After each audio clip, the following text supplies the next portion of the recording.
This week, Evernote released version 10.126.5. And in this new release, there are two new features. And today I want to share those two features with you, show you how they work, and then give you some ideas of ways you can use those features to your advantage in your Evernote account. Again, Evernote 10.126.5. The second item I want to share with you today in this video is how Evernote is now reconnecting or connecting with the community to ensure that we know what's on the roadmap and they get direct feedback from us in terms of what we want to see in the product. Let's head into it. So the two features that are added is number one is the ability to create a new template directly using the plus button shown when you hover over the template section in the sidebar. We'll look at that. And then the second one is being able to use the slash command both in headers and in tables. That's going to keep your hands on the keyboard. It's much more efficient. Then I will show you those right now.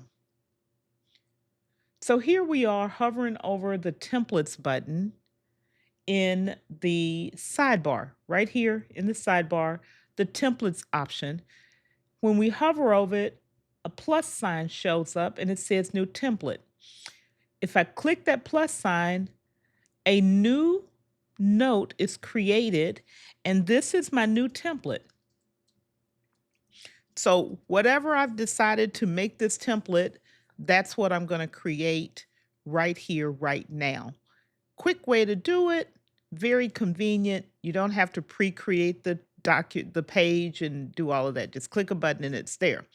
So let's say I'm going to create a template that's going to collect some core information. So I'm going to use the slash command, and I'm going to, well, you got to be able to type slash command, and I'm going to create a table. And I created a 2x2 table using the slash command. Couldn't do that before this release. You would have had to go up to the insert and pick table, or you would have had to use the trick of making, I did that wrong, making, doing it with some markdown text. So now that I've got this, let's say I want to make this my title, and I want to make this my publish date. And I want to now, in the title field, in the title column, I want to add in a numbered list so that what I put in here is numbered. And in the publish date, I want to put current date. I just did those functions very quickly. It didn't require me to take my hands off of the keyboard, and it worked flawlessly. So again, slash command, add text. So if I want to put a note link or new note document link in here, I just created that. And so I just linked a document, an untitled document, and that's fine. So you can put a linked document in a table.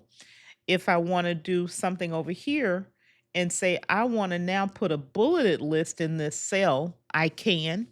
So those are all things you can use using the slash command. And let me just scoot this over so you can see this table a little more clearly.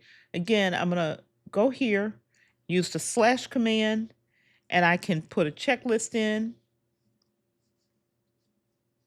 put a checklist in the table, and I'm not taking my hands off of the keyboard. I can put a current date in, current date in the cell right in the table. Very nice feature as well. If I am creating a header, I can now use the slash command in the header, and I can add a calendar event, for example, that I want to put in here and just add it right in. So those are two new features, being able to again create a template page, format your template, but more importantly, be able to use the slash command inside of a table. Let's move on to the next new thing that they showed us. Evernote has now added a product roadmap page. It's at product.evernote.com. Product.evernote.com. And you can subscribe to get updates. Upper right hand corner, right here, subscribe to get updates. But I'm going to show you, you have multiple sections. You got all posts, fixes, new features, improvements, and announcements. And you can suggest and vote on the features. So if I want to go to new features and request note access is a feature I'm excited about, I can vote that up. If I want default font settings, so these are the things that they're taking our direct input. Our direct input. That's what's important. They're not posting it on social media. They're putting it right on their page. And those of us who are customers or users, we have direct access. And again, you can suggest and vote on features here. So you create a feature request by clicking on suggest and vote on features. You can type your idea and create feature requests. If there's a feature that you want, for example, full markdown support, you can come here, click in this number box, and vote it up or vote it down. So you see here, this full markdown language support has 106 votes. The next highest is password protected notes or folders. So we are giving Evernote bending spoons direct feedback on what our preferences, what our priorities are in terms of moving the product forward and improvements inside of the Evernote application. I think it is super powerful and I just want to commend them. Now, I also want to make sure you know that I am not sponsored by Evernote. I'm not an affiliate. I'm a very happy user. I produce these videos just to share with you my thoughts, how I use the program, or give you some ideas for how to use the program. And so you can subscribe to the channel. I would love to have you subscribe and continue to watch this content. Thank you for being here with me. Enjoy the new Evernote features.